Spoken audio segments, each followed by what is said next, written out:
Hi friends, எல்லாருக்கும் வணக்கம். இன்றைக்கி வந்து நண்டு பெரட்டல் சிம்பிளாக எப்படி பண்ணுறதுன்னு பார்க்கலாம். அது கொஞ்சம் கடலை எண்ணெய் ஊற்றிருக்கோம். 2 டேபிள் ஸ்பூன் சோம்பு தாளிச்சிக்கிறதுக்கு சேர்த்துக்கலாம். பெரிய வெங்காயம், ஒரு பெரிய வெங்காயம் சின்னதாக நறுக்கி சேர்த்துக்கோங்க.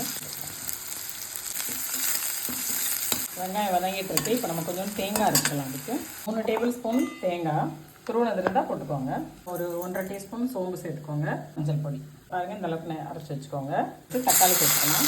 பாருங்கள், தக்காளி இப்போ நல்லா வதங்கிடுச்சு. இப்போ நம்ம இதில் தேவையான பொடியெல்லாம் சேர்த்துக்கலாம். இதோட ஒரு 2 டேபிள் ஸ்பூன் சேர்த்துக்கிறேன்.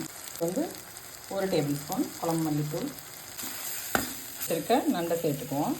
போட்டு பரட்டி விடுங்க. நல்லா அரைச்சி வச்ச அந்த தேங்காய் சோம்பு மஞ்சள் பேஸ்ட்டை சேர்த்துக்கலாம். அளவுக்கு தண்ணி சேர்த்துருங்க. இந்த அளவுக்கு மிளகு எடுத்துக்கோங்க. இந்த அளவுக்கு பொடிச்சிக்கோங்க. 7-8 பல் பூண்டு அதையும் இதோட சேர்த்துன்னு வச்சுக்குவோம். அளவு தண்ணி ஊற்றிட்டோம். இப்போ அதுக்கு தேவையான அளவு கல் உப்பு சேர்த்துக்குவோம். டைமில் நம்ம வந்து பூண்டு மிளகு நச்சு வச்சுருக்கோம் இல்லையா, அதை ரொம்ப சேர்த்துக்குவோம். எரி விட்டுடுங்க.